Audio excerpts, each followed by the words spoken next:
Biasanya kita siaran di ruangan podcast.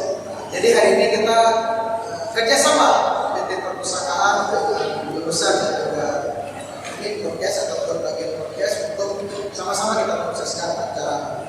Nah, biasa kita siarannya di ruangan studio. Ya, kadang-kadang itu tidak ada penonton yang satu dua orang. Hari ini kita pindah sejenak ke ruangan yang berbahagia ini dengan berbagai macam hiasannya, ada juga penonton, dan kita harus menyapa juga rekan-rekan di studio atau di ruangan ini dan rekan-rekan di dunia maya. Jadi hari ini kita menyertakan dunia maya dan dunia nyata ya. Alhamdulillah hari ini kita bisa menghadiri, bisa menyelenggarakan acara bedah buku hari ini. Kemudian acara ini adalah hajatan dari PT Perpustakaan dan ini sangat luar biasa tadi info dari MC. Ini selama 4 tahun yang baru ini terjadi lagi ya. Beri aplaus yang sangat meriah. Titik awal ke depan ISDN melahirkan kata-kata yang baru ini dan bisa melahirkan juga menyelenggarakan berbagai macam lagi acara bedah buku. Kemudian buku ini yang kita bedah hari ini adalah judulnya Rekam Bias Dataran Tinggi, Karawang Gayo dan Resika Alas. Jadi dalam buku ini dua hal yang dibahas. Yang pertama Karawang Gayo, yaitu adalah motif yang biasa digunakan di pakaian-pakaian, kemudian di bangunan-bangunan, dan kemudian ada sikat. Sikat ini betul ya, ini berasal dari kata sikat, ataupun ini adalah motif yang dibentuk tanpa digambar terlebih dahulu. Jadi sebuah panjang luar biasa. Jadi bagaimana terpikirkan di kepala, demikianlah yang akan dipahat ataupun dikerjakan oleh dirinya. Dan buku ini ditulis oleh dua orang penulis muda ya. Saya tidak mungkin mengatakan senior, ini masih muda-muda, masih fresh wajahnya. Kalau kita cuma lewat di jalan, saya ini masih jangan berbuat, ternyata sudah punya istri ya. Jadi saking mudanya, dan ini semoga bisa menjadi inspirasi bagi kita semua. Dua penulisnya adalah yang pertama Bapak Saliman Al-Ghafur MSN, beliau sekarang ketua jurusan di SND, dan kemudian yang kedua ada Bapak Ansar Salihin MSN, sekarang adalah sebagai seniman ya, dan guru seni budaya seniman ini jauh di sini. Beri tepuk tangan yang meriah. Nah kemudian kita sudah kenal juga, jadi buku ini kita bedah hari ini. Kita tidak disebutkan kita operasi yang seperti apa, tetapi kita melihat bagaimana kandungannya, bagaimana isi dalamnya, apa-apa saja yang menarik. Itu kita sudah menghadirkan. Ini jauh-jauh satu orang dari Solo, kita istilahnya dari Bapak Sekolah itu Yakub kan. Jadi dari Solo beliau ya memang dosen di sini, tapi mengenalkan atau sejenak menepi isi untuk menemani kita bersama. Dan kedua ada Bapak Eka sebagai kepala PT Perpustakaan. Pertama adalah Bapak Denny Afriandi. Kalau biasa saya kenal karena kita sama-sama di Jogja ya. Jadi kalau ini saya baru hari ini kenal nama beliau Denny Afriandi. Biasa saya menyebutnya Bang Denny Kali. Jadi beliau memang maestronya bagian strategikali. Jadi sudah lengkap namanya Denny Kali. Kemudian yang kedua ada Pak Eka Fernandes ya. Beliau adalah kepala PT Perpustakaan yang punya hajat hari ini yang kemudian nanti semoga kepada kita bisa membuat acara seperti ini. Beri aplaus yang sangat meriah kepada kedua pekerja ini sudah memiliki beberapa karya tulis, di antaranya adalah Bang Denny sama dengan Bang Jaga dan Pak. Jadi bukan masih dekat. Yang pertama beliau telah menyelenggarakan pameran sehari boleh juga. Kalau 2 hari kita lakukan. Kalau sehari boleh juga. Jadi kalau bahasa Aceh umur jadi sehari boleh juga itu dilaksanakan di Jogja. Kemudian pameran bersama yang berjudul rupa-rupa seni dan seni rupa itu diadakan di Jakarta. Dan beliau sekarang lagi mengusung disertasi yang fokus di motif Aceh, antara kami biasa. Kemudian yang kedua Wiranti ya, Wiranti. Salah asal itu bahaya. Bapak Wiranti. Dan akhirnya ketika saya lihat CV-nya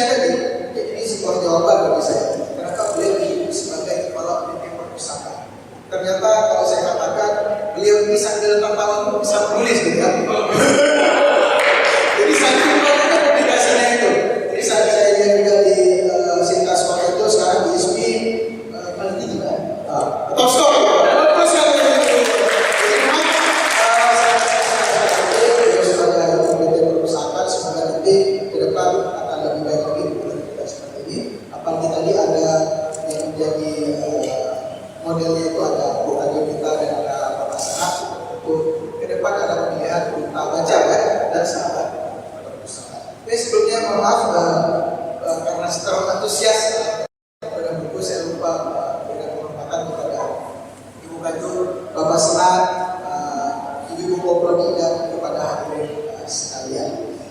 Tanpa memperpanjang lagi, kita masuk saja ke dalam sesi pembenahan.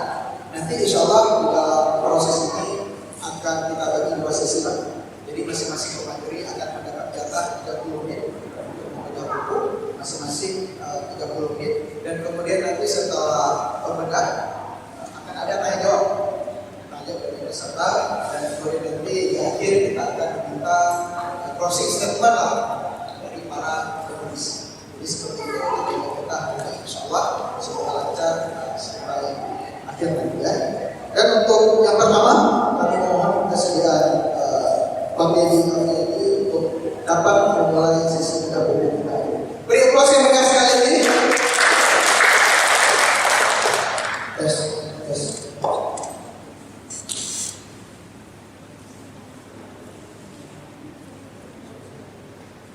Bismillahirrahmanirrahim. Assalamualaikum warahmatullahi wabarakatuh. Alhamdulillah,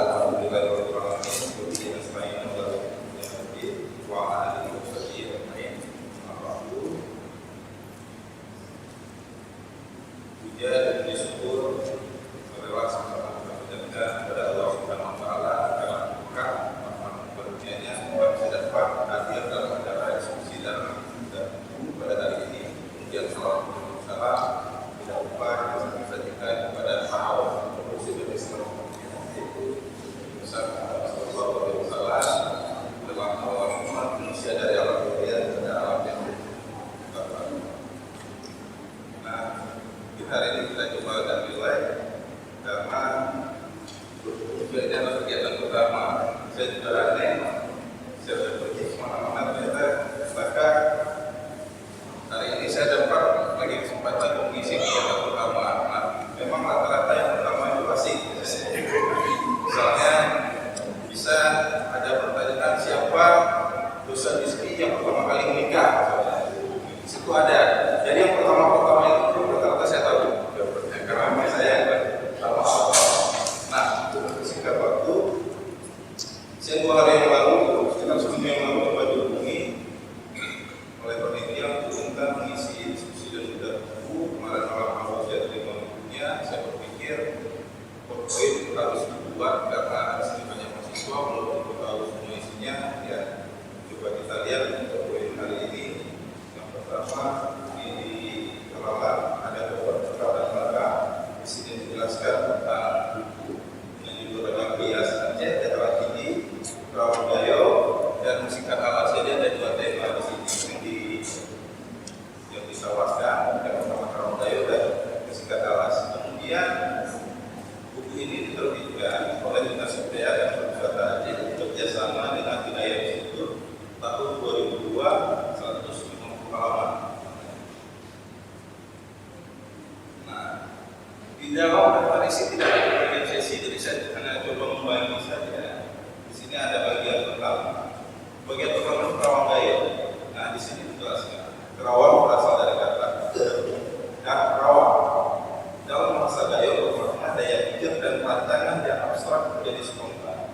Sedangkan rawang berarti ramah pembayangan dari fenomena alam. Proses terjadinya berdasarkan pikiran. Jadi rawang merupakan wujud imajinasi spontanitas manusia. Ini sangat menarik. Kita bisa melihat bagaimana daya pikir kemudian rancangan dari 2 kata ini yang kemudian menjadi dan merupakan wujud imajinasi spontan yang kemudian dijadikan karya. Di sini banyak nanti yang dapat kita lihat dalam buku motifnya. Kemudian berdasarkan asal katanya lahirlah motif Rawang Gayo. Setiap motif-motif yang lahir dan dikumpulkan itu melalui proses spontan dan imaginasi sehingga melahirkan bentuk estetik dan filosofis. Nah, nanti di dalam karya-karya ukiran-ukiran yang memunculkan baik berupa pada bangunan arsitektur, itu pada bangunan bahasa, pada keramik, dan ada kerangka estetika. Nah, lebih lanjut nanti kita bisa tanyakan lebih dalam karena di sini ada dua penulisnya juga.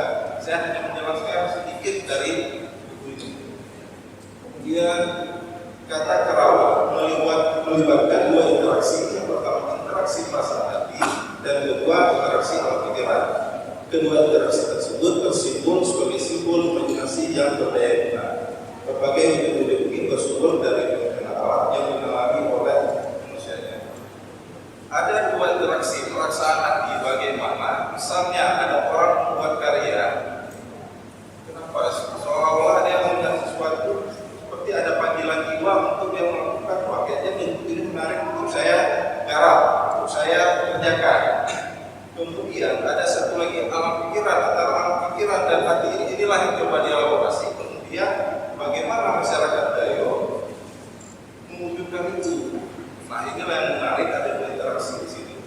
Selanjutnya, secara umum kerawang diartikan gerak tembus atau global.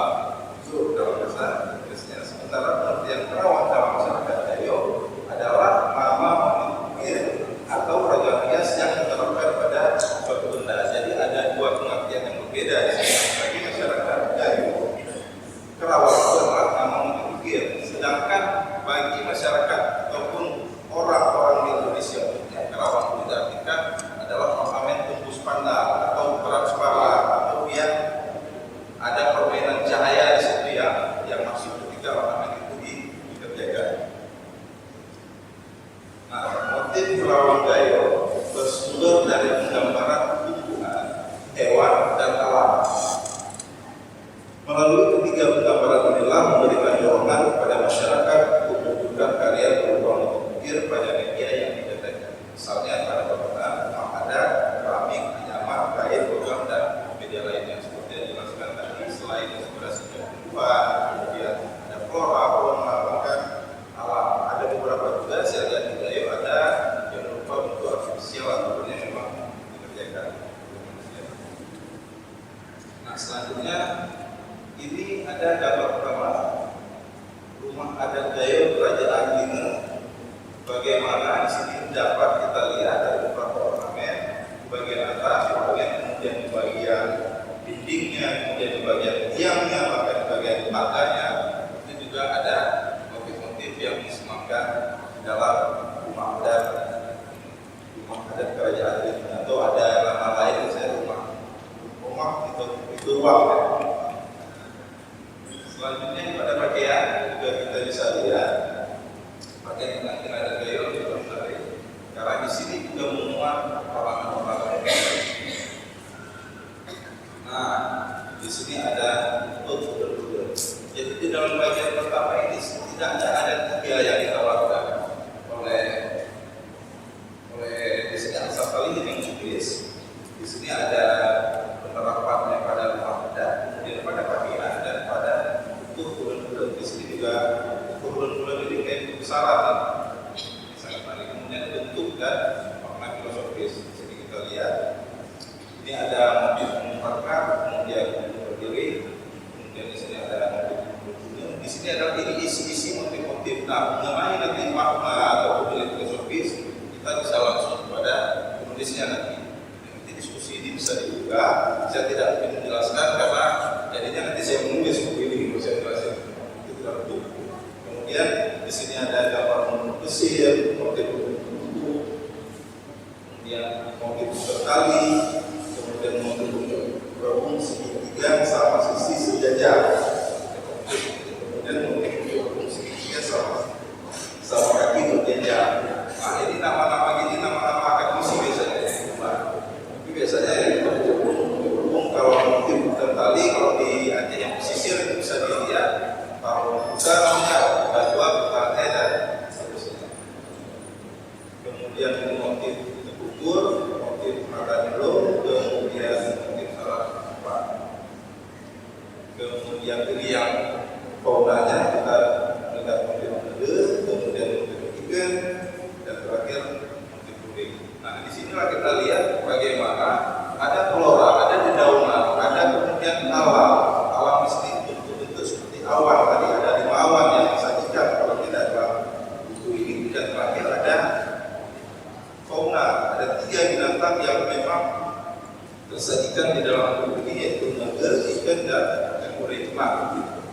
pengaplikasiannya di mana mungkin jadi penulis yang tahu, karena hari ini kita sangat sulit mencari artefaknya di mana. Misalnya kok tiba-tiba kok bisa kita mengatakan ada motifnya, di mana ada, mana artefaknya? Karena kita penulisan sendiri, bagian sini kita cenderung pada artefaknya dulu. Kalau nggak ada artefak kita menulis apa? Kalau saya menulis tentang misalnya rumah Aceh, kita harus ke rumahnya dulu. Kita menulis tentang kain, kita harus ada bendanya dulu, baru kita bisa buka, baru bisa dibedah apa-apa saja yang terdapat pada kain tersebut. Selanjutnya, nah ini bagian kedua. Saya bagi bagian kedua ini program bias sekat awas. Nah di sini Kabupaten Aceh Tenggara merupakan wilayah yang berada pada bagian negara provinsi Aceh, terdiri dari 16 kecamatan dan kawasan yang dimiliki. Nah, kabupaten ini sedang memiliki posisi masyarakat yang terdiri dari suku awas, Gayo, Toba, dan lain-lain. Karena masyarakat maka secara otomatis memiliki banyak budaya seni dan budaya, salah satunya adalah menambah motif gerakan disebutkan mesikat berasal dari bahasa Arab yang tersikat, yang berarti mengaplikasi motif bias yang ada pada pikiran ke dalam media yang mesikat diaplikasikan secara spontan sesuai dengan pola yang ada pada pikiran atau menggunakan gambar sketsa. Nah, mesikat ini unik di sini namanya. Kalau bisa tiba-tiba mesikat diaplikasikan berarti diterapkan kemudian dibuat. Ketika mesikat itu secara etimologi nanti secara tata bahasanya saya bisa menjelaskan lebih lanjut. Karena di sini tiba-tiba artinya mengaplikasikan apa yang diaplikasikan. Nah, di sinilah menjadi sebuah catatan. Nah, apakah itu unsur budaya, unsur motif atau aplikasi yang secara umum atau khusus saja bahasa ini hanya untuk mesikat itu konteksnya adalah seni budaya. Artinya harus bisa dijelaskan lebih lanjut. Karena di sini juga aplikasi cara pengaplikasiannya adalah spontan. Ini juga satu catatan yang menarik. Apa sketsa itu? Kita lanjut. Mesikat merupakan karya seni yang berangkat dari representasi alam Aceh Tenggara. Penggambaran ini ditunjukkan dalam bentuk motif tanpa menghilangkan unsur nilai-nilai estetik serta pemaknaan objek tersebut. Baik objek yang bersumber dari alam semesta dan objek manusia atau objek yang dibuat. Oke, di sini jelas. Kemudian mana ini contoh rumahnya. Di sini untuk rumah adat suku alas. Kemudian di sini pakaian adatnya. Ini pakaian pengantin suku alas. Banyak beberapa yang lain teman yang saya temui di sini karena di dalam BW ya. Jadi tidak bisa kita saya meminjam sumber dari internet.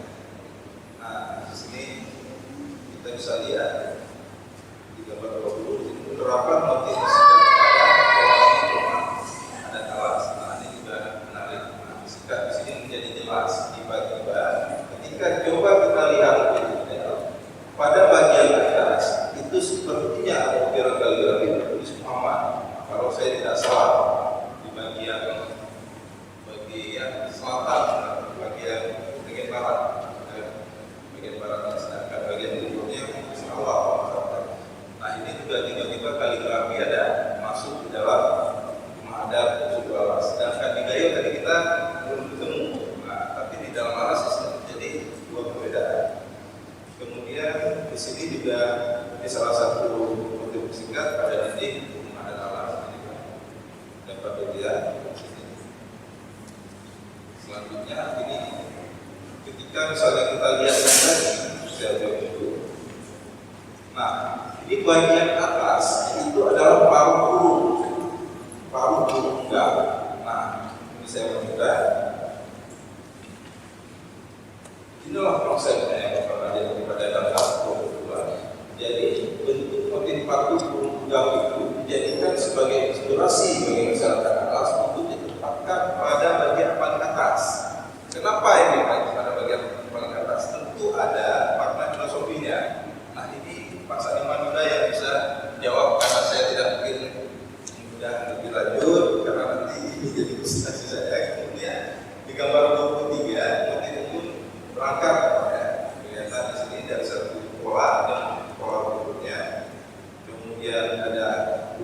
ke pagi, kemudian ada motif tujuh berbung, kemudian motif tujuh gede, kemudian di sini motif mata badi, kemudian ada motif tidak penting. Itu menarik semua ini, motif-motifnya sederhana. Di sini tidak ada penggunaan bahasa geometris, jadi langsung pada apa yang bentuk, apa yang dilihat bentuknya, misalnya kayak bentuk mata banding tadi itu sebenarnya inspirasi pura-pura, saya tidak salah. Jadi mereka langsung menggunakan nama, jadi tidak ada secara umum. Kalau kita melihat jenis-jenis seragam bias itu ada geometris, ada bentukan, kemudian ada binatang, dan ada bentuk binatang juga ada binatang hewan yang dikayali, misalnya seperti kalamakara dan seterusnya. Kemudian geometris itu banyak sekali, ada bentuk segitiga, ada dibagikan, ada pilih ganda, dan misalnya ular ketupat, kemudian lingkaran dan lain-lain. Di sini motif ketapik yang berasal dari warisan.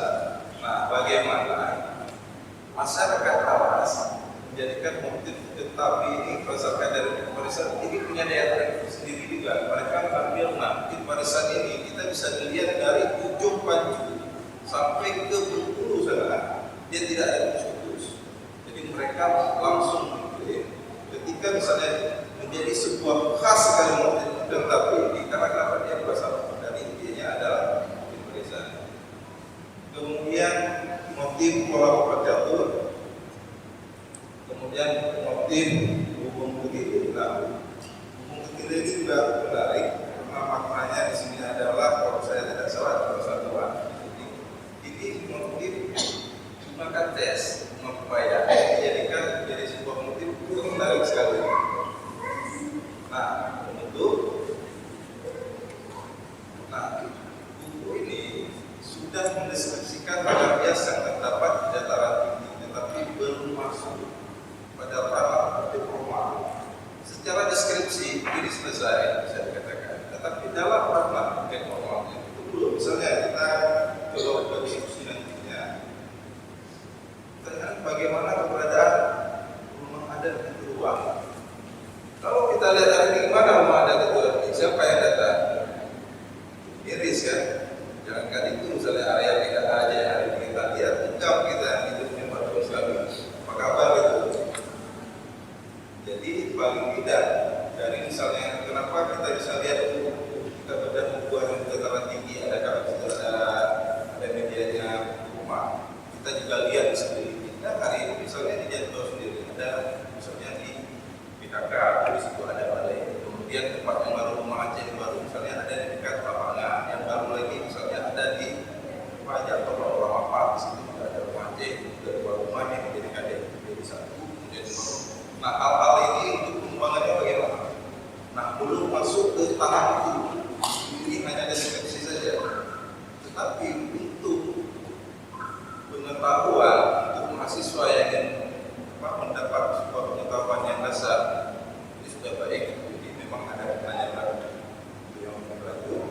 Misalnya pertanyaan yang seperti ini. Kemudian bagaimana kita boleh mengetahui perubahannya?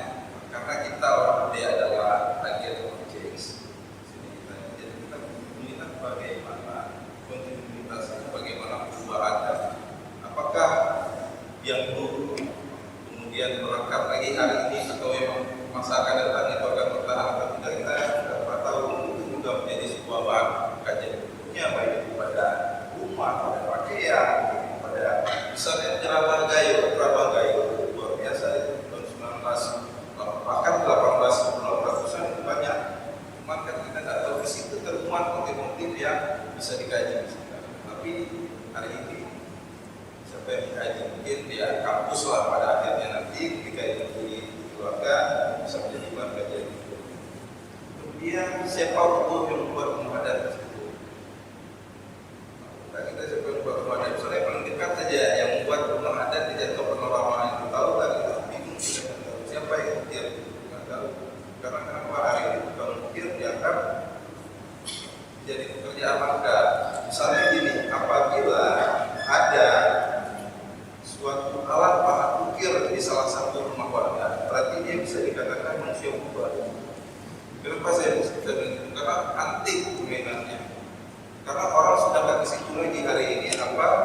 perubahan teknologi terbaru, maka itu yang jadinya. Sedangkan bagi orang-orang yang berpikiran yang belakang, bagaimana alat ini penting.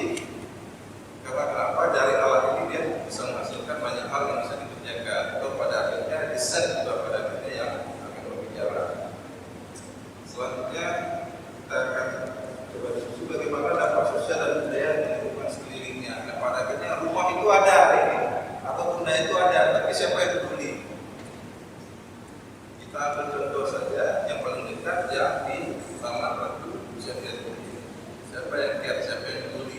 Kalau bukan hanya seremonial saja, ya maka tempat itu tidak ramai itu juga tidak bisa kita hanya menjas, tapi bagaimana kita juga bekerja agar kita tetap berjalan. Inilah pertanyaan-pertanyaan seperti ini yang coba kita diskusikan nanti.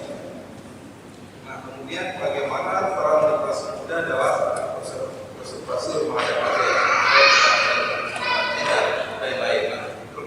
Preservasi ini ada 3 ya. Preservasi itu adalah menjaga, merawat dan melindungi. Nah, di sini peran generasi muda juga kita nggak bisa menyalahkan ataupun menjustifikasi bahwasanya ini kan sudah dibuat sama orang dulu. Nah, sekarang yang sudah ada saja kita tidak bisa menjaga, orang kita baru. Saya rasa tinggi. Jadi kalau kita nggak bisa menjaga, merawat maupun melindungi, paling tidak kita harus punya kesadaran dulu. Dan di sini nanti diskusi ini coba dibangun. Kemudian bagaimana nanti kami harapkan tidak ada respon dari audiens, sehingga diskusi ini bisa masih ada pertanyaan lagi? Masih lagi, oke. Bentuk ya melalui kegiatan ini lah diskusi dan mudah buku ini. Jarang-jarang saya kemari, saya ke Janto dari pagi sudah menarik, sudah bersih kegiatan, sudah nampak gitu kan, sudah nampak. Misalnya di mana aja di tempat-tempat lain, banyak orang mengatakan mereka kebiasaan dengan dunia yang padat. Mereka hanya bisa rela ketika review, ketika dekat free, tapi Janto ini dia bisa everyday kan. Itu menarik dan unik. Jadi car free day is everyday itu ada di Janto. Karena kenapa udara segar itu ada di sini? Kenapa saya mau kemari? Karena udara segarnya, karena sungainya, karena gunungnya, karena airnya dan lain-lain. Perkara misalnya ada teman-teman masih bosan, tak perlu bosan karena di sini banyak unsur-unsur budaya yang akan dibangun karena di sini ada kampus. Misalnya di sini kecilan kita coba nanti ke Janto Panorama Park, situ ada baca bias. Di situ juga ada rumah adat yang bisa kita kaji ulang siapa sih yang buat itu bisa mengajarkan dan kita kita. Kemudian kain-kain misalnya baru-baru ini ada songket yang dipakai yang besar di dalam. Bagaimana sih mereka buat, kemudian bagaimana industrinya dan seterusnya. Saya rasa banyak sekali yang bisa diskusikan nanti dari teman-teman, dari mahasiswa, dosen-dosen yang ada di sini bisa berdiskusi itu. Terima kasih presentasi singkat saya. Saya akhiri seperti ini. Assalamualaikum warahmatullahi wabarakatuh. Terima kasih banyak sudah selesai pertama. Benar ya, sangat benar ya. Jadi dari pengembangan Pak Ibu tadi mengatakan ada beberapa yang perlu digarisbawahi bahwasanya Karawang Gayo dan Persikat itu pada dasarnya hampir sama. Tapi ada beberapa hal yang ada di Persikat tidak ada di Karawang Gayo. Contoh yang paling utama tadi ada di bagian kaligrafi. Kemudian ada flora fauna itu sudah tetap itu lebih kurang pemaparan dari Benar nggak pokoknya? Benar nggak? Benar nggak? Kalau menarik silakan ke urusan nanti, silakan itu masih tersedia. Itu gratis ya, gratis. Kalau memang tidak kehabisan, silakan segera membeli. Nanti kalau yang udah lalu semua boleh kita cetak ulang. Ini jangan lupa lagi juga. Ada promosinya. Baik, selanjutnya sebelum kita masuk ke produk kedua, saya ingin ada sedikit pantun untuk sama-sama kita bisa meningkatkan kembali. Boleh saya membantu segera ya? Boleh nggak? Ada orang nggak? Boleh ya? Oke. Ini kalau ketika saya katakan pantun, tolong dijawab cakep ya. Kita lagi cakep.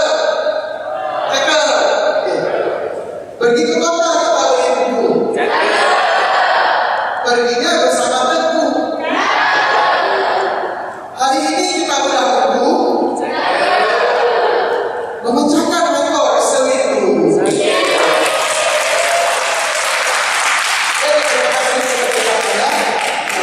kita masuk ke pemenang kedua, yaitu Bapak Eka Wirandi kepada Bapak Presiden.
Pertama, selamat kepada atas terbitnya program ini.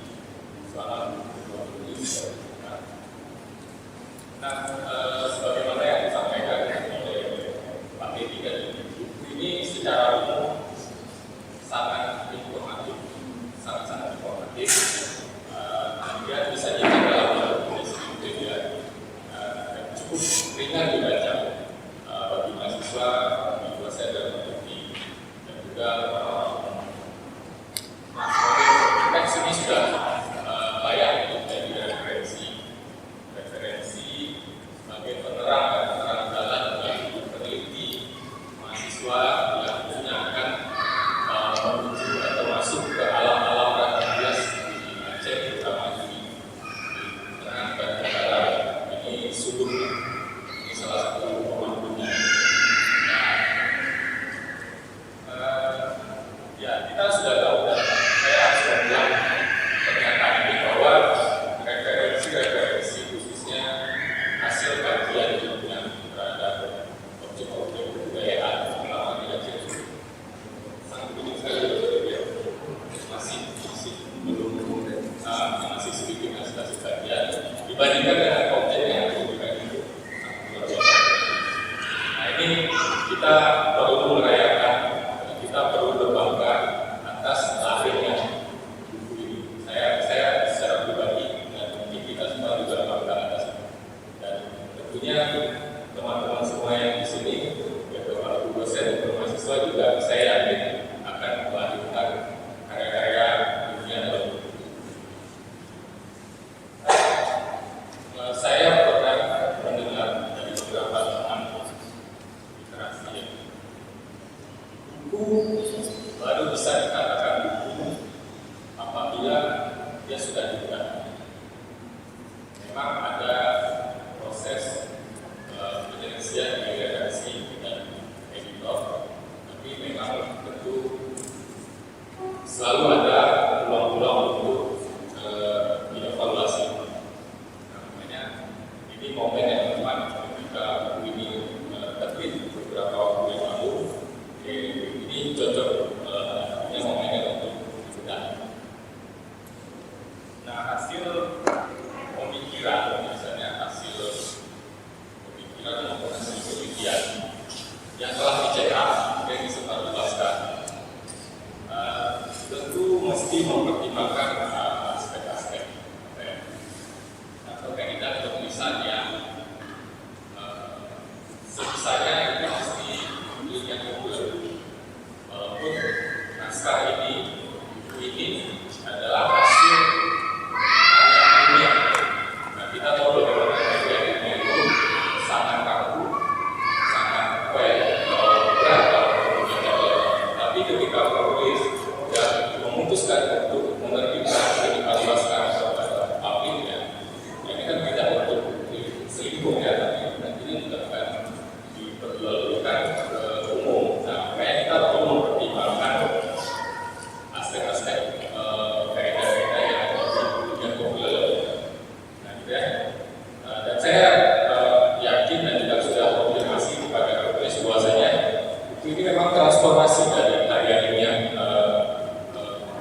Kemudian mesti dibedakan layoutnya. Nah ini kan saya lihat tidak ada perbedaan antara di halaman 2 ya, halaman 2. Ini sebenarnya kalau saya lihat di beberapa buku mesti dibedakan layoutnya.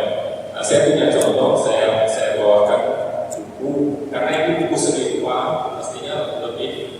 Nah seperti ini, sebisanya di pendahuluan ini rata-rata buku biasanya seperti ini. Dia memberi ruang kosong setengah halaman untuk pendahuluan. Jadi ada penekanan bahwa ini pendahuluan.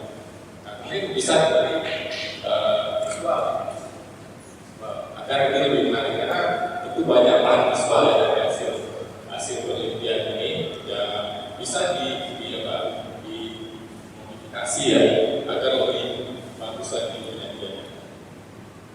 Kemudian apakah nanti ada simbol-simbol dari ragam hias itu yang dimunculkan dengan gambar juga menarik sebenarnya. Itu saran saya. Kemudian spasi teks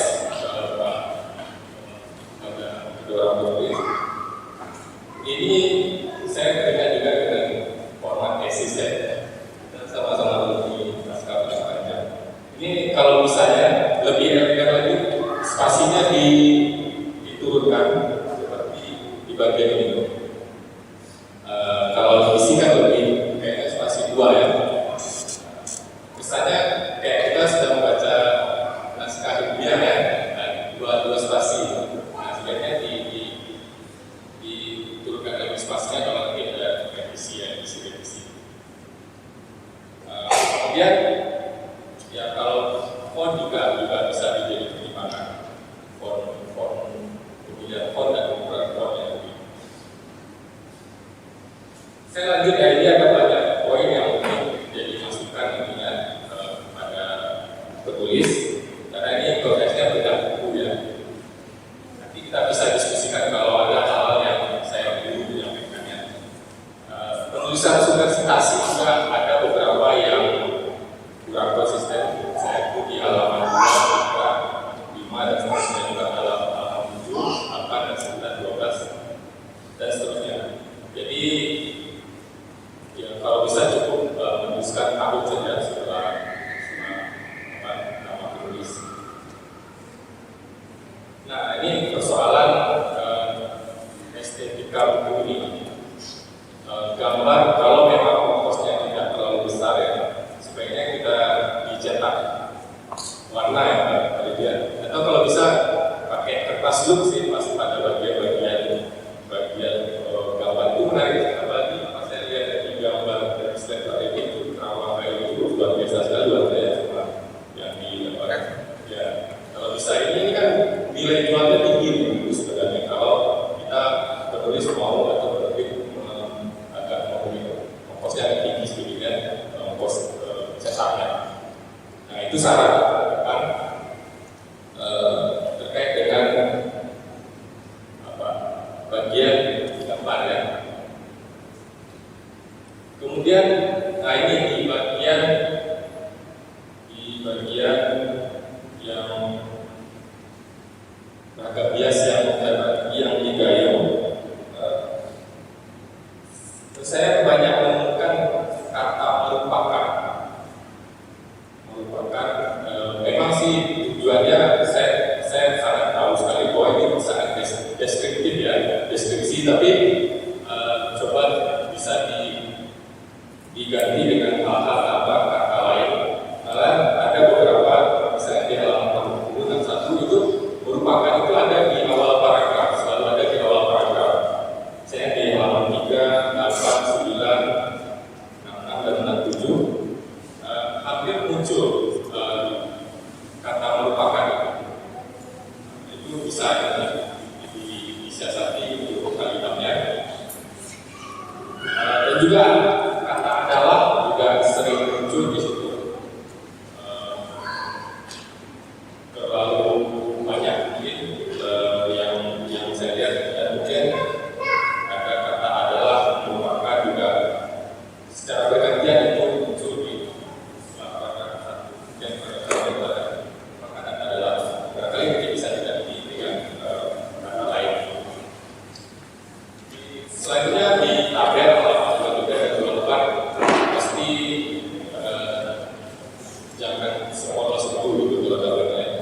sedikit lebih makna kalau bisa di bagian atas. Nah, walaupun nanti akan dicetak dan MOM nanti ada semacam blok apa seluar langsung. Kemudian ada typo. Nah, saya mengapresiasi ya penulis dan editor karena editornya cukup jeli dalam menulis naskah ini. Jadi saya dari awal sampai akhir buku ini hampir tidak banyak menemukan typo. Biasanya buku-buku yang secara dicetak secara nasional itu banyak. Saya ingat terakhir itu yang dikritik buku margin kiri, mungkin Pak Candi tahu ya. Itu banyak sekali typo. Padahal itu editornya tidak kelas nasional. Tapi ini saya sangat apresiasi, tidak banyak menemukan typo. Hanya lebih kurang 3 ya lebih kurang sampai 5. Itu ada di beberapa halaman misalnya. Ada tanda baca yang double titik koma satu itu hanya saja. Di halaman 4. Kemudian lagi saya agak random ini agak ngacak karena saya baca dari awal saya tulis. Mungkin bisa dikoreksi Pak Ansar dan Pak Sadiman. Penulisan tahun Hijriah ada di halaman 4 181 Hijriah sama dengan 808 Masehi. Apakah saya nggak tahu juga ya persisnya. Tapi ketika saya googling itu 181 Hijriah itu tahunnya 812 Masehi. Kemudian lagi di halaman yang sama tertulis 450 Hijriah sama dengan 1115 Masehi. Nah, kalau di saya googling lagi itu tahunnya 1058 Masehi. Karena itu bisa dicek ulang agar tidak ada keliruan informasi di sini. Kemudian ada bahasa yang tidak baku, 2 saja sebenarnya dari awal. Nah, ini juga saya apresiasi. Pertama itu di halaman 12. Nah, kita selalu terbawa ketika menulis bahasa lisan. Misalnya sekedar itu kata bakunya itu sekadar. Nah, ini yang sering keliru dalam menulis hampir banyak yang keliru. Nah, kata bakunya itu sekadar ya 12 tadi. Kenapa hal-hal kecil ini perlu kita perhatikan dalam produksi karya tulis agar ini bisa nanti menjadi buku yang bernas. Sedikit lagi mungkin dari saran-saran barangkali bisa nantinya dilabeli buku salah satu buku yang bernas beragam biasa. Kemudian lagi juga masalah konkret ya. Konkret itu di halaman 115. Sebenarnya penulisan konkret itu adalah konkret. Bahasa bakunya itu bukan apa ya kayak tulisan. Nah, terakhir itu di halaman 123 ini juga sering kekeliruan untuk kita semua penulisan resiko. Nah, tulisan resiko ini sebenarnya risiko iya tidak pakai itu yang selalu keliru. Nah, ini kita masuk ke kaidah baku penulisan. Kemudian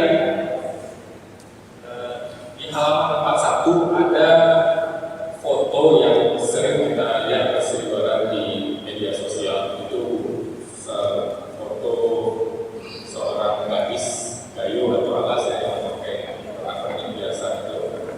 Saya setahun lalu pernah juga searching, itu sebenarnya sumbernya dari koleksi Universitas Leiden. Nah, barangkali nanti bisa dicantumkan sumbernya. Halaman 41 ada foto gadis remaja yang memakai adat dari dataran tinggi. Itu saya ketemu juga foto itu. Jadi saya punya halaman sumber tautannya. Kemudian terdapat satu paragraf yang spasinya berbeda kecil di halaman 55 dan 59. Ini juga bisa diperbaiki nanti kalau ada cetak selanjutnya.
ini selalu dipakai, biasa dipakai oleh kita, terutama di kampus ini ya. Karya ini berangkat dari ini. Saatnya mestinya diganti dengan bersumber saja. Jadi ide itu kan sumbernya dari ini misalnya. Nah ini ada di halaman 135. Kemudian lagi yang terakhir ya, ini yang agak terlalu banyak ya, khususnya di halaman 88 sampai akhir ya, dari tulisan Pak Herman. Ini terlalu banyak kata di mana. Ini saya tulis hampir 20 sekian dan penulisannya ini kekeliruan juga dalam penulisan imbuhan ya atau afin namanya kalau dalam bahasa Indonesia itu kalau imbuhannya akan dipisah kalau dia untuk kata tempat atau waktu.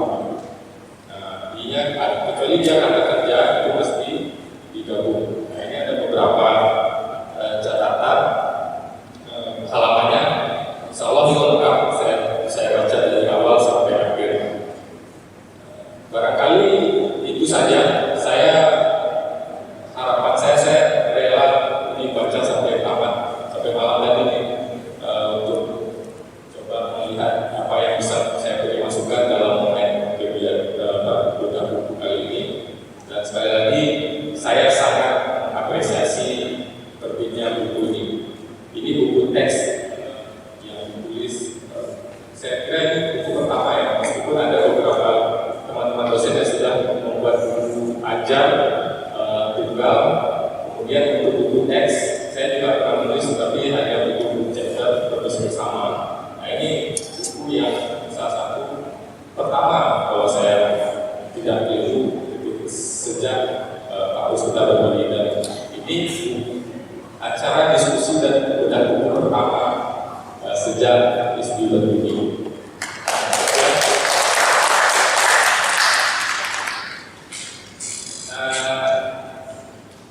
Sekali lagi saya sampaikan bahwasanya saran-saran yang begitulah ya, barangkali dari poin-poin yang saya sampaikan agak sedikit mengganggu ya, terutama saya kok kelewatan sekali mengoreksi sampai ke detail itu.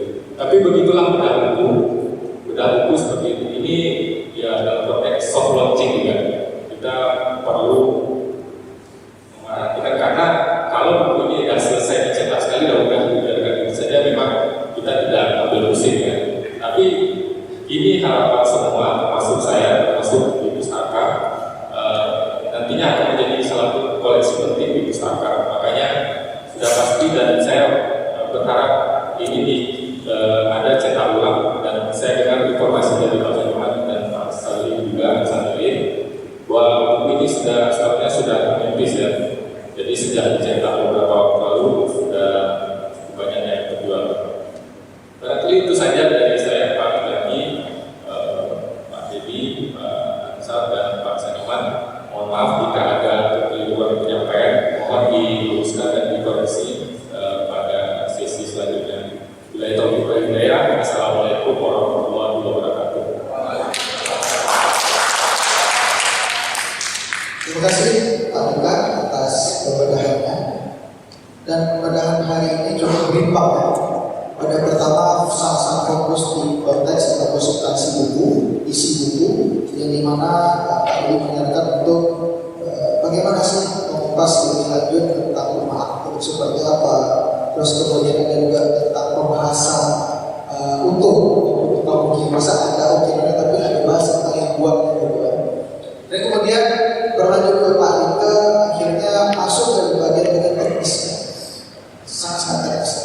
Jadi bagaimana ada taibu di situ, kemudian ada spasi yang harus dikurangi, ada penulisan di mana itu seperti apa, kemudian setiap lembaran utama atau pendalaman itu harus ada spasi sedikit yang membedakan itu bagaimana lembaran pertama dan lembaran selanjutnya. Saya kira dua masukan ini sangat-sangat bermas ya, sangat berguna untuk kedepannya bisa memperbaiki buku ini lebih baik. Buku ini sudah masuk ke buku sana? Sudah ya?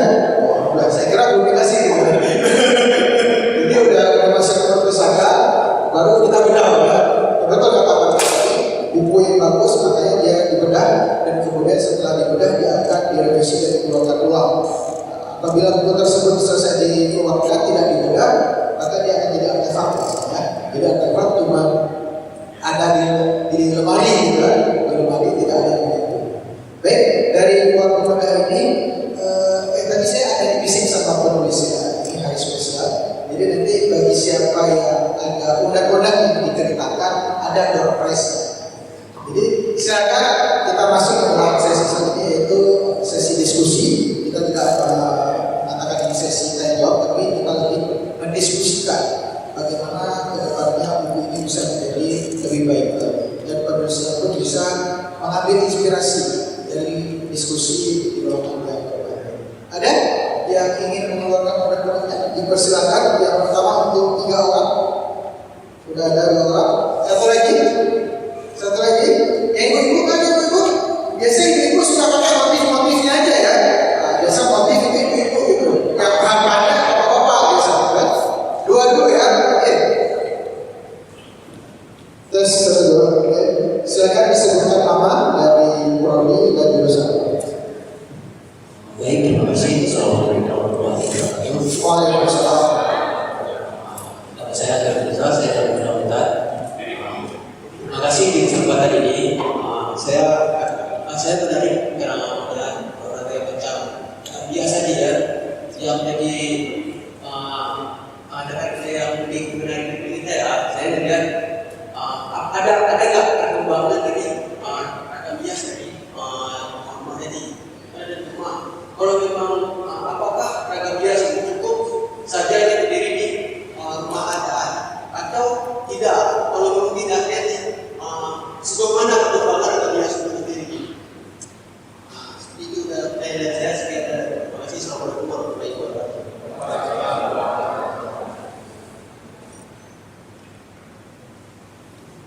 Satu lagi. Tadi siapa namanya? Antar ya.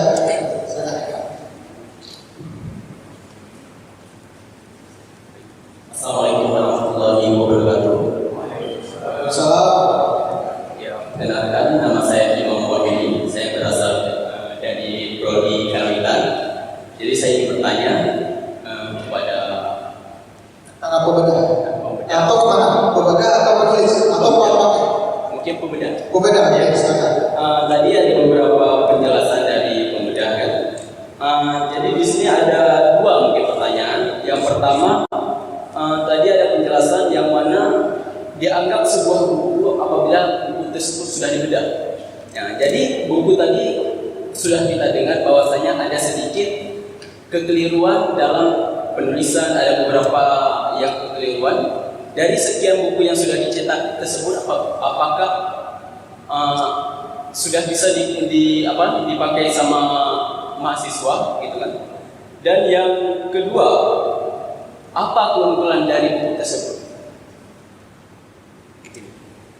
Itu saja dari saya. Wassalamualaikum. Waalaikumsalam warahmatullahi wabarakatuh. Baik, terima kasih kepada Anton dan Imam telah menyampaikan ada total 3 pertanyaan. Jadi dari 2 orang selesai 3 pertanyaan. Ada 1 orang lagi Pak? Ada? Oke. Oke, silakan. Nah, dekat-dekat ini kok bawa Mas semua ya. Silakan disebutkan nama dan dari prodi Imam. Perkenalkan, saya prodi Psikologi. Saya mau bertanya kepada penulis. Saya rasa kegiatan ini keren. Membedah buku yang itu adalah biasa saja. Yang mau saya tanyakan di dalam buku itu apakah ada dampak sosial masyarakat dengan rakyat biasa? Saya rasa seperti rumah Aceh, ya ada latar budaya sebenarnya dulu ada begitu, dan sekarang kenapa tidak ada? Karena latar budaya itu tidak ada lagi.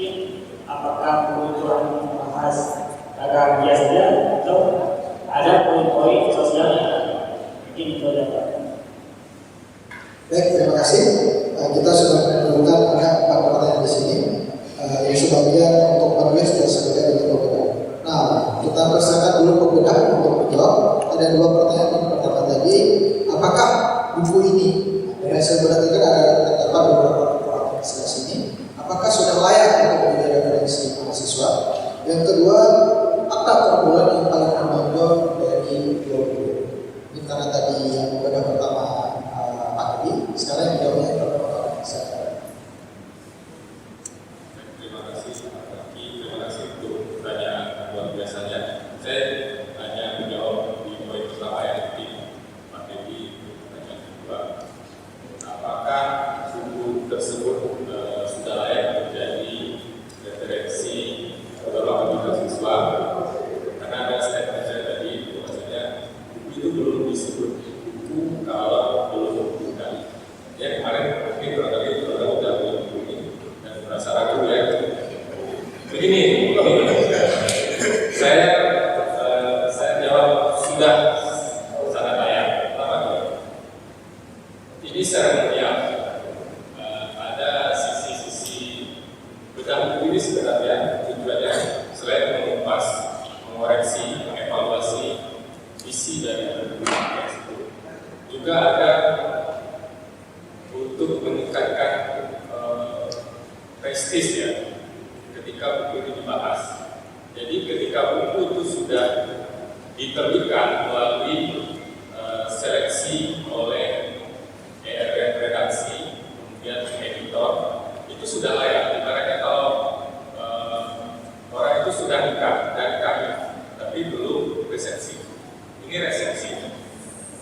Nah, buku itu kan bukan karya seperti yang disampaikan Pak Dewi sama Pak Dewi. Dia kalau manuskrip dia memang tidak disebarluaskan. Buku itu sudah pasti dalam yang saya katakan itu nilai jual itu adalah barang yang mesti dijual atau disebarluaskan. Pasti ada beberapa penulis yang memberikan secara gratis, tapi kan menyumbang kos produksinya. Jadi jangan ragu, buku ini sudah layak, sudah sangat layak untuk jadi referensi dan bacaan bagi mahasiswa, dosen dan profesor. Dan saya sudah sampaikan buku ini sangat banyak mengandung informasi yang sangat penting, terutama terkait topik yang dibahas di buku. Nah, bedah buku inilah lalu dikatakan buku sebagai buku yang nantinya layak sebarluaskan lebih luas lagi daripada sebelumnya. Nah, ini anggap saja sebagai soft launching-nya. Begitu ya, mungkin nanti bisa ditambahkan oleh penulisnya dan jangan ragu. Udah beli bukunya? Belum ya? Oke, terima kasih. Oke, terima kasih kepada Pak. Jadi gara-gara statement Pak tadi ini yang beli tadi itu goyang ya kan? Jadi udah disahkan kembali bahwasanya buku ini sangat layak untuk referensi, tapi ajang pada buku ini hanya untuk membuat buku itu menjadi lebih bagus lagi. Karena kan dari setiap percetakan ataupun catatan itu dia ada perbaikan-perbaikan. Oke, untuk pertanyaan kedua, apa yang menjadi keunggulan paling unggul dari buku ini? Silakan Pak Dewi. Terima kasih. Yang nanya tadi saya. Oke, pada masnya saya ingin jelaskan. Keunggulan besaran buku ini apa? Dia memberikan informasi yang pertama. Ada informasi penting atau kultur dalam pengalaman kita. Ada beberapa kejelasan dalam buku ini. Ketika kita lihat covernya saja, paling tidak ada dua tema yang pertama kawan baik, yang kedua musikat alas. Saya tidak lama baca buku ini, hanya sekitar 1 jam. Saya sudah hampir mengetahui semua isinya. Hanya ketika kita bisa baca cepat, kemudian mencari detail-detailnya apa yang harus kita ketahui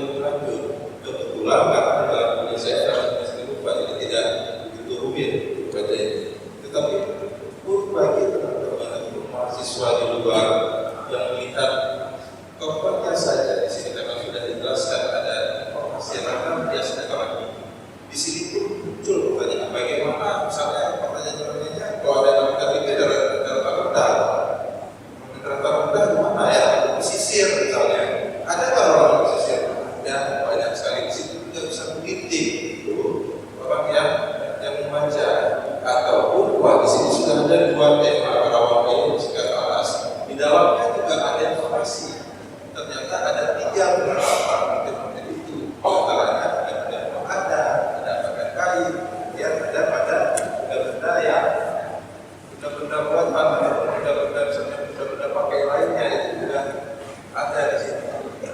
Misalnya kayak besaran, itu juga menjadi menarik. Misalnya ditanya lagi, ini lagi kumpulan buku ini selain informasi kita bisa melihat lebih dalam apa saja motif-motif yang terdapat di dua tema tersebut. Yang saat ini kumpulan ini memang belum terlalu dalam motif pokoknya, tetapi secara informasi deskripsi dia sudah dapat menjelaskan apa saja yang dibutuhkan oleh pembaca seperti pasal lalu atau selain anaknya yang dia cari yang umumnya sudah ada di dalam buku ini. Ya, terima kasih. Oke, terima kasih Pak Didi. Jadi itu bisa kita simpulkan keunggulan pertama buku ini bisa mengantarkan pembaca-pembaca pemula ya, yang mungkin ingin memasuki gerbang seni rupa yang lebih dalam lebih lagi. Mungkin buku ini bisa menjadi alternatif untuk kita mengenal ataupun PDKT dengan dunia seni rupa. Nah, karena tadi sudah ada 3 pertanyaan dan ada 2 buku ini karena stok yang sudah menipis, maka kita berikan kepada penanya pertama dan itu kan sudah ada, silakan dibaca, dilihat dan dicermati. Semoga itu bisa menginspirasi kita semua. Terima kasih kepada Pak Didi dan Pak Rika yang sudah memberi jawaban yang cukup luar biasa. Sekarang kita bergeser sedikit, kita persilakan penulis yang itu di sini untuk juga ikut menanggapi masukan-masukan dari teman-teman semua. Ada 2 pertanyaan di sini. Yang pertama, adakah perkembangan ragam hias ini ataukah hanya di rumah aja ataupun di kain-kain ataupun yang sudah seperti yang sudah ditampilkan tadi, ataukah ada tempat lain? Yang kemudian yang kedua, dampak sosial dari buku ini apa yang dampak sosial? Dipersilakan mungkin kepada Pak Samuel ya. Silakan Pak Samuel. Assalamualaikum warahmatullahi wabarakatuh. Terima kasih kepada Bapak yang telah kepada Pak Didi dan terima kasih kepada Rizky Aceh yang telah membedah buku ini dan mengundang saya ke sini. Saya terakhir di sini tahun 2007. Saya juga mantan dosen. Jadi 2015 sampai 2017 itu saya juga tugas di sini sebagai dosen di sini kuliah. Kemudian baru bisa kembali lagi tahun 2022 dan setelah punya karya. Jadi mungkin teman-teman mahasiswa pun mungkin seperti itu. Setelah nanti lama dari Rizky Aceh akan kembali lagi setelah punya karya atau bekerja di sini. Ya. Baik, saya akan menjawab beberapa pertanyaan dari kawan-kawan mahasiswa tadi, yaitu terkait perkembangan. Untuk perkembangannya, terutama untuk Rawang Gayung ini dulu sudah sangat besar ya. Kalau kita lihat, malah yang kami miliki ini kembali ke dasar sebenarnya. Saya meneliti Rawang Gayung ini itu mulai tahun 2013 sampai 2019, bahkan untuk melengkapi isi buku ini sampai 2022, ini hampir 9 tahun terjadi buku. Ini lumayan panjang. Dan ini sebagian dari buku ini, sebagian dari penelitian tersebut masih ada draft-draftnya sudah disiapkan. Insya Allah setiap tahun nanti kita keluarkan satu-satu, masih ada 3 atau 4 draft buku lagi yang sudah siap ya. Luar biasa ya. Termasuk reformasi luar biasa. Termasuk perkembangannya tadi, itu sudah ada draft selanjutnya perkembangannya bagaimana perubahan dari mungkin perubahan dan menjadi pakaian dan sampai ke aksesoris dan seterusnya. Itu sudah sangat besar. Kalau ini kita kembali ke dasar. Saya mencari kembali apakah motif dasar dari Rawang Gayung itu sampai akhirnya dapat menemukan lagi karakter dan rawangnya itu. Selama ini memang sudah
Jadi rumah adat Raja Lingga itu yang ditampilkan tadi, rumah adatnya di Lingga itu sebenarnya kerajaan tertua, tapi rumah adatnya baru tahun 2000-an kembali setelah terbakar sebelumnya.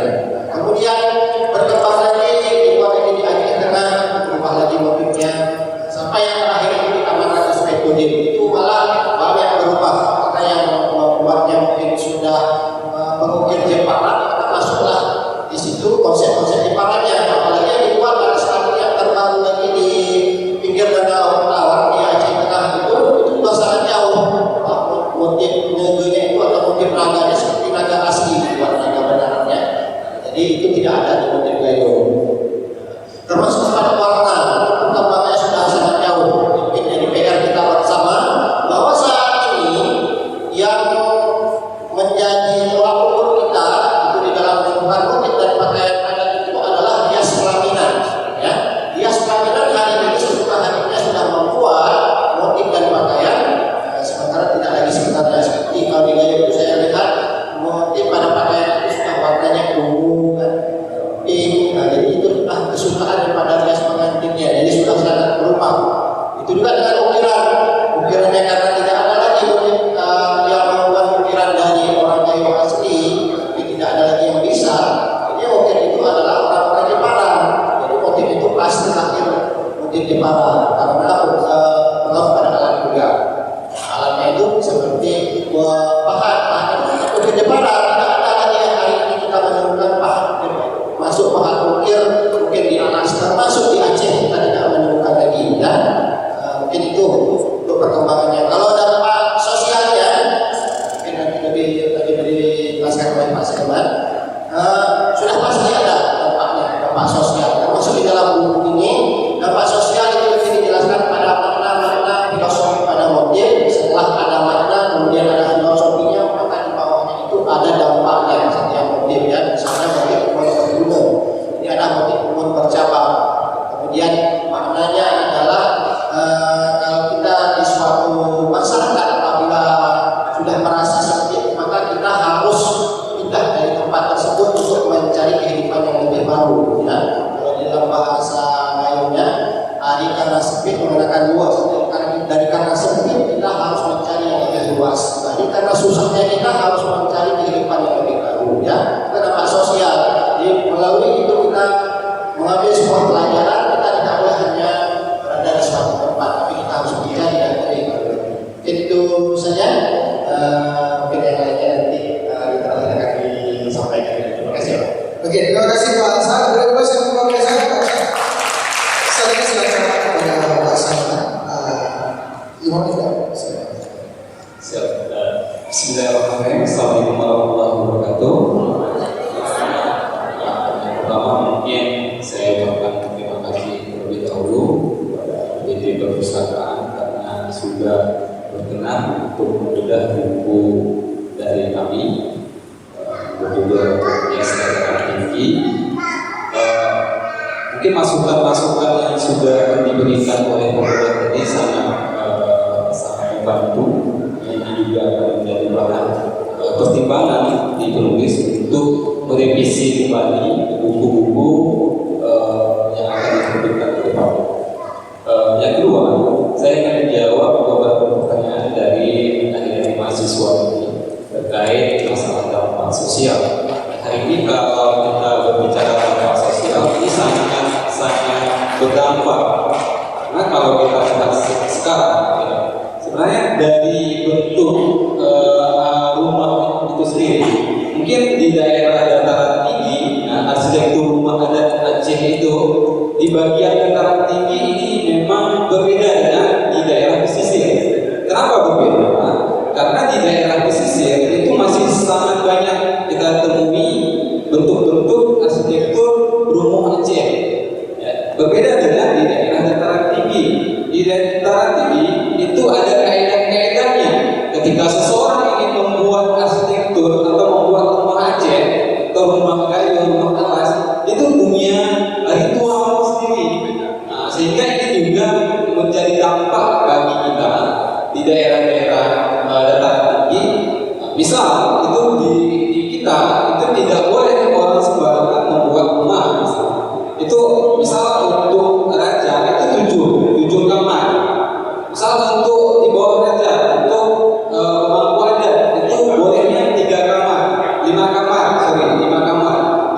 yang untuk masyarakat biasa hanya boleh 3 kamar.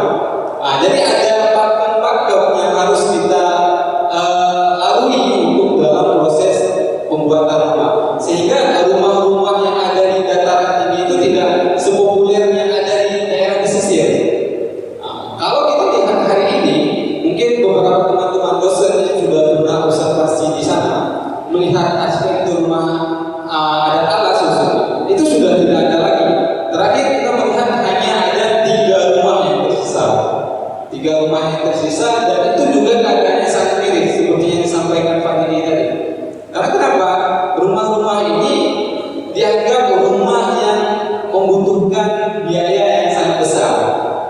Karena berbeda, kalau rumah beton, ya, rumah permanen kita buat sekali mungkin tahan sampai 10 atau 20 tahun. Tapi kalau rumah yang dibuat dari kayu, paling tidak 5 tahun sekali kita, atau 3 tahun sekali udah ganti atap lah, ganti inilah, ganti itu. Ini juga menjadi kendala. Ya. Ini juga menjadi dampak ya. Nah, akhirnya orang tidak kurang tertarik terhadap arsitektur ini.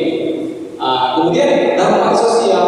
Ternyata kalau kita kaji lagi ornamen yang ada di rumah dipakai yang secara pemaknaan itu sangat, saya rasa itu sangat luar biasa ya. Salah satunya mungkin saya sebutkan ornamen embun berangkat, ya, artinya embun berangkat tadi. Itu melambangkan keikhlasan. Itu bagaimana kita masyarakat alas itu harus selalu berada atau menjaga keikhlasan. Artinya kita tidak perlu sombong. Itu kan nilai-nilai sosial yang diajarkan kepada kita. Kalau kita bisa mampu membaca mereka, hari ini kita mampu nggak membaca mereka? Kan ini yang jadi pertanyaan. Kemudian motif tadi bahwa yang di atas atap rumah tadi itu melambangkan dimanapun kita berada, kita harus menunjukkan jati diri kita dalam artian yang positif ya. Artinya harus menunjukkan jati diri kita bahwasanya kita dalam apapun yang diberikan kita harus bisa. Ini menjadi nilai-nilai, saya rasa ini menjadi poin-poin yang sangat luar biasa ketika ini kita kaji. Ya, artinya hari ini bagaimana kita mengkaji sama-sama bagaimana bentuk-bentuk ornamennya, bagaimana nilai filosofi yang disampaikan di dalam ornamen itu. Ini mungkin terkait masalah buku. Kemudian mungkin perjalanan buku ini juga saya ingin bercerita sedikit bahwasanya saya dan beberapa teman-teman dosen yang lain itu memang punya keinginan yang sudah kita coba rancang waktu itu. Kita ingin membuat bagaimana bentuk kamus visual ornamen. Ini yang sebenarnya yang menjadi ide kita, supaya ini coba kita petakan dulu yuk gitu. Kita mulai dari dataran tinggi, kemudian nanti kita coba kemarin saya juga beberapa teman sudah observasi di daerah Pidi dan Loksmawe. Ini bagaimana nanti tahun-tahun selanjutnya kita akan observasi di bagian barat, pesisir barat selatan. Ini sebenarnya yang menjadi poin yang ingin kita wujudkan dengan beberapa teman-teman dosen, supaya ini menjadikan kamus visual ornamen yang ada di Aceh. Mungkin ini kalau kita lihat hari ini kamusnya sebatas bahasa ya Pak ya, tapi bagaimana kita coba melahirkan kamus visual ornamen. Mungkin kalau dalam bahasa lain orang menganggap seperti katalog ya Pak ya, tapi ini lebih dari katalog. Kita juga nanti selain dari bentuknya, penamaannya, penempatannya, sekaligus dengan plus pemaknaannya. Jadi ini juga menjadi tantangan bagi kami ke depannya. Terima kasih kepada PT Perpustakaan sudah membedah, dan ini menjadi pembelajaran bagi kami penulis, sehingga poin-poin masukan tadi ini untuk perbaikan kami ke depannya. Mungkin sekian Pak Jaki dari saya. Saya kembalikan kepada moderator. Assalamualaikum warahmatullahi wabarakatuh. Waalaikumsalam warahmatullahi wabarakatuh. Beri aplaus untuk penulis kita. Jadi dari dua hal ini bisa menjadi jembatan. Yang pertama, seperti cerita Pak Ansar tadi, banyak motif-motif atau ragam-ragam hias di Gayo itu sudah berubah ya. dimasukkan ke dalam kontemporer ya. Dari pelamin-pelamin itu sudah sedikit diubah-ubah. Kemudian juga dari segi pembangunan rumah Aceh ini menurut Pak Seniman tadi ini membutuhkan biaya yang luar biasa. Dan itu pun yang menjadi salah satu masalah sehingga rumah Aceh sekarang ini menjadi kurang menarik bagi masyarakat sekarang, terutama mungkin kaum milenial ya, mungkin lebih memilih KPR misalnya. Oke, untuk menyudahi diskusi kita hari ini, kita mohon closing statement dari para pemuda. Disilakan masing-masing 2 menit ya. Udah melewati jadwal, nanti saya kena marah sama. Silakan Pak Dedi. Singkat saja dari saya, ketika kita berbicara rumah Aceh, katakanlah seperti itu secara umum hari ini, saya sudah coba sekitar beberapa tahun yang lalu, saya pergi ke rumah Aceh, misalnya pertanyaannya bagaimana keberadaan rumah Aceh hari ini, maka dengan singkat saya bisa menjawab dari perjalanan saya, rumah Aceh hari ini jawabannya itu hidup di ketinggian mati. Jadi artinya rumah Aceh ketika dia dihuni, dia akan hidup. Tapi ketika dia ditinggal, dia mati. Itulah yang terjadi. Bagaimana keberadaan rumah Aceh ini? Ketika rumah itu tidak ada, maka segala elemen estetis yang ada di dalamnya, ia juga akan hilang. Nah, itu di dekat-dekat kita, misalnya kita melihat ada beberapa artefak maupun benda-benda kesenian, tiba-tiba misalnya mahasiswa melihat rumahnya, oh ketemu jengkir, ketemu perhiasan, ketemu misalnya benda-benda dari logam, coba dicek kembali apakah di situ ada ukiran, ada motif atau tidak. Kalau memang bisa dibawa ke kampus, kita akan diskusikan benda-benda yang teman-teman ataupun mahasiswa dapat dari di rumah atau di tempat yang lainnya. Mungkin di sini punya cerita-cerita, punya perjalanan atau punya motif-motif baru yang kita sudah lupa. Nah, motif di dalam bahasa Aceh itu disebut berebut. Ini juga udah jarang kata-kata. Misalnya orang bilang berebut dipakai itu rumahnya. Nah, jadi apa pola yang akan digunakan untuk diukir pada bagian misalnya hitamkan, pola agenda dan lain. Nah, itu banyak sekali yang bisa kita diskusikan. Artinya terakhir dari saya itu yang menulis apa saja dan mulai dari mana saja. Terima kasih. Assalamualaikum warahmatullahi wabarakatuh.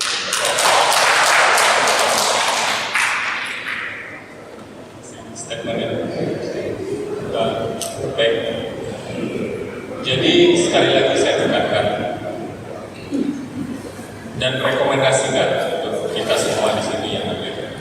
Buku ini sangat layak untuk dikoleksi. Pertama, kenapa tadi ada ketakutan maksudnya apakah ini layak? Saya adalah sudah belasan tahun menjadi kolektor. Ada satu hal yang menjadi beruntung bagi saya ketika bisa menyimpan dan mengoleksi buku cetakan pertama. Nah, bagi kawan-kawan, teman-teman, Bapak Ibu semua, ini adalah cetakan pertama. Terlepas dari kelebihan dan kekurangan. Nah, ini 10 tahun ke depan ini lebih langka ya. Karena saya tidak pengalaman banyak ada keseruan dan kesenangan tersendiri. Jadi tidak usah ragu, ini tetap sangat layak untuk dikoleksi. Karena ini cetakan pertama, ini prototype. Nah, ini ya bagi teman-teman semua. Yang kedua, dari kegiatan ini saya ingin sebenarnya menyusupkan pesan sebenarnya bahwa ada hal-hal yang di lingkungan kita yang seharusnya lingkungan akademik ya, yang budaya diskusi itu sebenarnya mesti dan harus setiap hari ditingkatkan. Apalagi kalau sudah muncul buah-buah pemikiran dalam buku seperti ini, kalau tidak dibahas itu rasanya belum afdal. Bukan berarti mempermasalahkan yang berbeda. Itulah cara berpikir calon-calon intelektual seperti itu. Artinya apapun selalu kita diskusikan. Momen bedah buku ini, kegiatan bedah buku ini adalah salah satu upaya saya melalui PT Perpustakaan dan unit-unit yang sudah membantu untuk coba memberi stimulus kepada kita semua untuk membangun atmosfer itu tadi, atmosfer budaya diskusi. Karena kita tidak bisa lepas walaupun kita kampus kampus praktik ya, kampus seni, tapi itu hal yang fundamental. Kita tidak bisa berkarya tanpa berpikir atau punya pikiran bertajam. Pikiran kreativitas akan muncul ketika kita punya pemikiran yang kritis juga. Itu saja Pak Lagi. Selamat sekali lagi untuk kedua penulis. Saya apresiasi. Terima kasih. Terima kasih Pak Dika. Berikut untuk para pemirsa kita yang di sini. Terima kasih juga kami ucapkan kepada PT Perpustakaan. Semoga diskusi hari ini, mudah-mudahan hari ini bukan yang pertama dan terakhir Pak. Semoga nanti ke depan kita bisa membedah kembali buku-buku dosen-dosen yang lain, dan semoga juga tadi niat baik dari dua penulis ini, Pak Hasan dan Pak Saniman, untuk segera merilis karya-karya baru ditunggu Pak. Jadi kami tunggu anak-anak ideologis yang kembali terlahir untuk kami nikmati bersama dan kita bedah lagi nanti. Dan kepada teman-teman mahasiswa, teman-teman dosen juga, ini bisa menjadi jalan untuk kita semua untuk mari berkarya. Kadang-kadang kita mengatakan kita harus menunggu satu waktu untuk bisa menghasilkan sebuah karya, tetapi kadang-kadang kita perlu buru-buru juga untuk bisa menghasilkan sebuah karya. Setelah itu nanti baru kita revisi. Hari ini kan menjadi pembelajaran kita. Karena yang pertama itu biasanya sangat menggoda, kan? Selanjutnya itu akan menjadi biasa. Jadi jadilah yang pertama. Semoga kita bertemu di lain kesempatan lagi. Terima kasih kami ucapkan kepada para penulis, kami ucapkan kepada para pemuda yang telah meluangkan waktu untuk kita berdiskusi bersama, dan kami ucapkan terima kasih juga kepada para audiens yang hadir di ruang ini berbahagia ini maupun melalui channel YouTube nanti. Saya selaku moderator ini, mohon maaf apabila ada kesalahan dan kekurangan dalam memandu acara ini. Wabillahi taufiq wal hidayah. Wassalamualaikum warahmatullahi wabarakatuh.